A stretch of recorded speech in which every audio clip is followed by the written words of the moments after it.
evening, this is Tom Brennan. We all like state of the art. This is state of the heart. I am the hunchback of romance. Rose of war in my teeth, dancing on the rooftops to the music of the forked-tongued bells. Dancing in the streets till the organ grinder's box bust its guts trying to keep up with me. Though the mean mob may pity or despise me, I'm ugly only from devotion. The devotion of such beauty and depth they'll never know. Dedication to women has disfigured my face as surely as fire, ravaged my face like a knife gouging lines into fine skin, frozen my impulses like the unpurely driven snow, burned me like a holiday with no sun.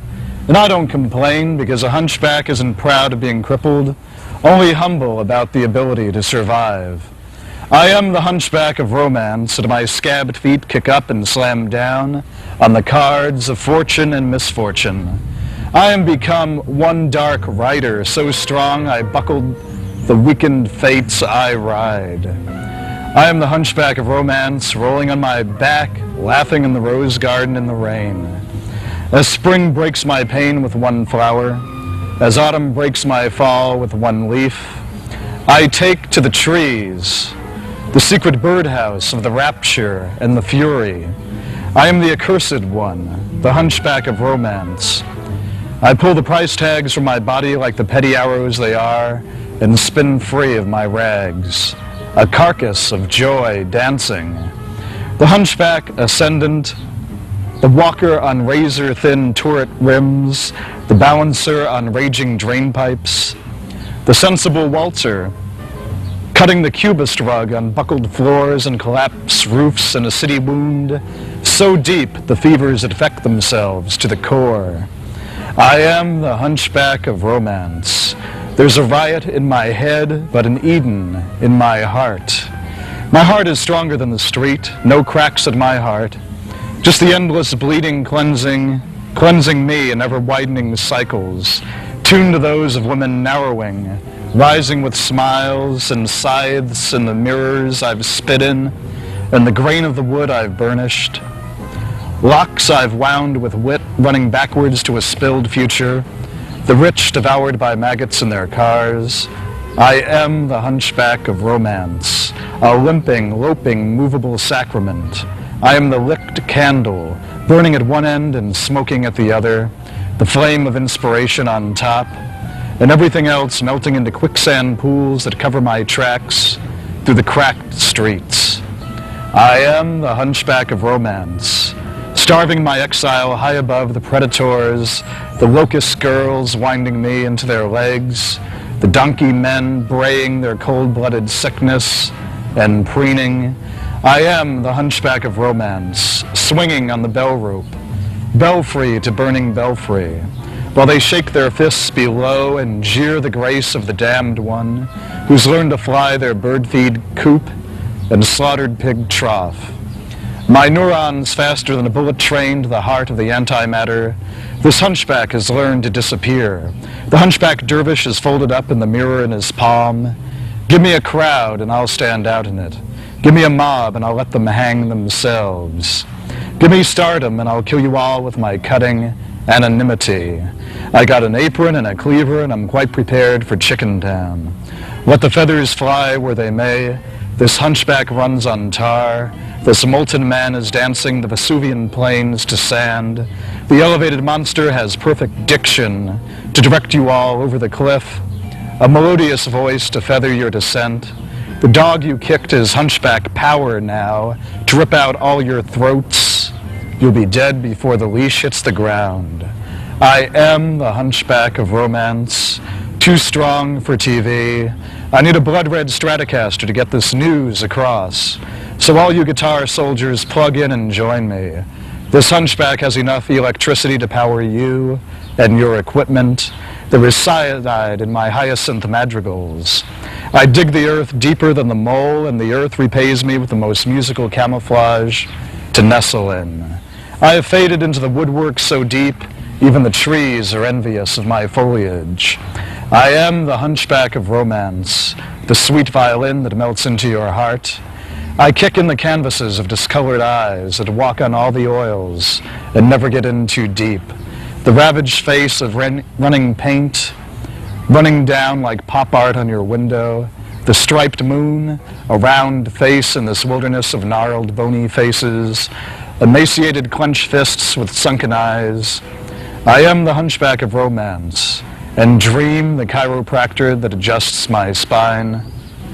Simon the druid severing snakes at the root, the diviner of tides, the singing headwaiter with rickets and the naked meal I serve, your entrails, my dear.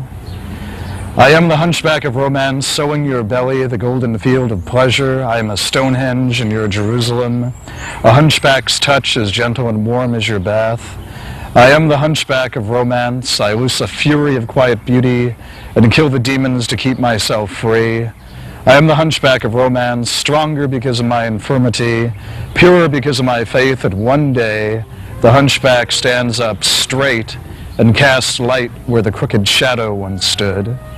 I am the hunchback of romance, and cheap chiselers take blunt hammers to me, but they cannot deface my ever-changing visage, a durable mask to defeat the set ways. I am the hunchback of romance, greased rails leaving the tunnel vision. I dance humble while they power trip with blinders on, my breathing free from inhaling these false asbestos cherubs, trying to dance me to their hells. As the carpenter nails his feet to the deck of the sinking boat, I am the hunchback of romance, a sacred circle open as my sleepless eyes, and I ask you to love me because I am the rough creature that makes you smooth and complete. I am the hunchback of romance, not afraid to take inventory of the haunted house and call a skeleton in the closet for what it is. I am the hunchback of romance. Like the open wound I am, I turn gangrene to gold. I am the hunchback of romance, deformed only because I've been carrying the weight of the world on my shoulders, and boy, I'm going to carry it a long way, rubbing against people to get sorer and sorer. I am the hunchback of romance. I can undo with my eyes what the seismic earth failed to do.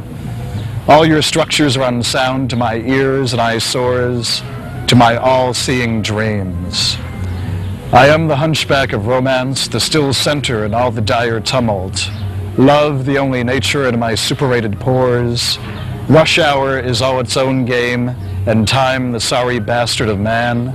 I let time and money fight it out without me like two scorpions, mounting each other, their deadly tails angling to strike.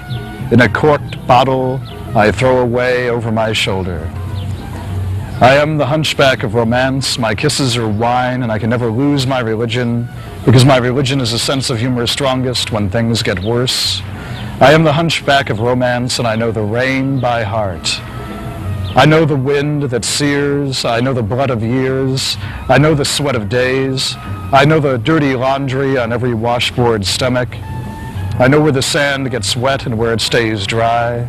I know the beach that curves around time, where you lie down with me, and our contract is sealed with the signature of your body on my skin. Your touch, the bridge that delivers me from the misshapen to the purest form.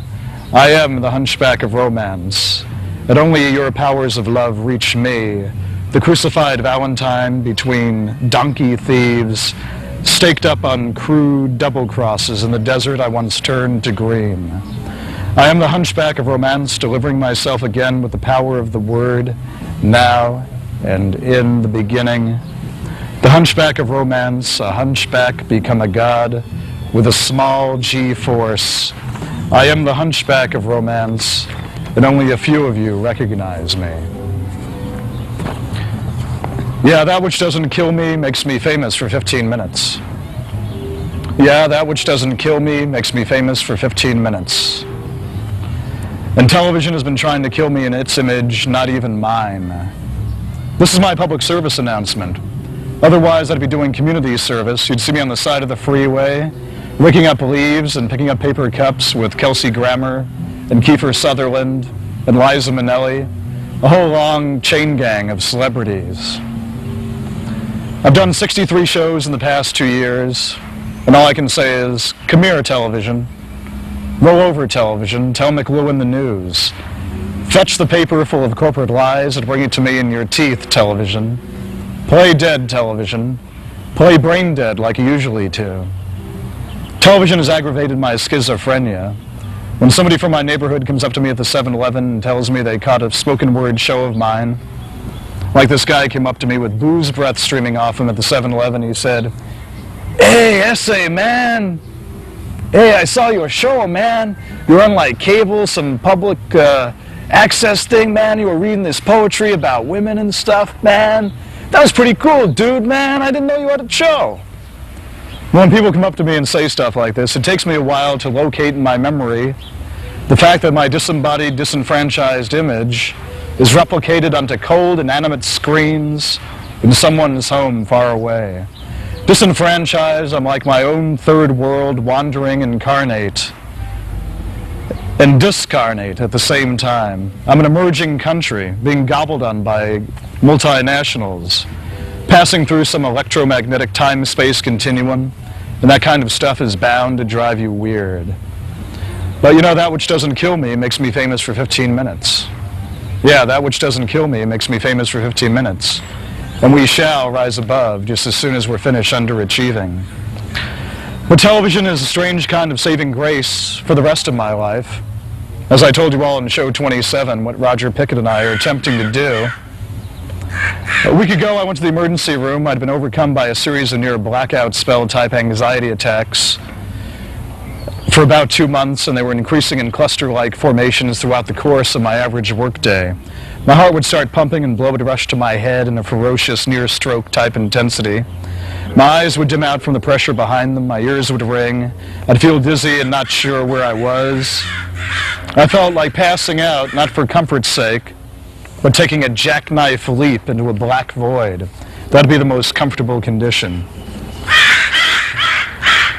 Well, I went to the emergency room, and as the crows tell us, and as the doctor told me, this condition would probably manifest at this time in my life. Aggravated by stress I've been going through, trying to keep a job, trying to keep a relationship, my mother being ill and hospitalized twice in the last year, 18 years of coffee drinking and cigarette smoking, as all artists genetically believe they must do. So this show is my outlet, but it too becomes a constricting straitjacket of cause and effect. No guests are ever appreciative except female guests. In a population geared to the quick hit, anyone seemingly you do a show with becomes a consumptive vampire of need. In the Russian roulette game of instant fame, of seeing yourself on the TV, everyone starts jonesing in the most cringing way imaginable for the gun barrel to suck. Blam! I've snuffed myself, they say.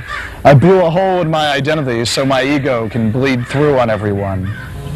People jam my answer machine demanding their videos of themselves. Doing this show for no profit, it's the ultimate potlatch giveaway. It's like a philanthropic giveaway to parasites.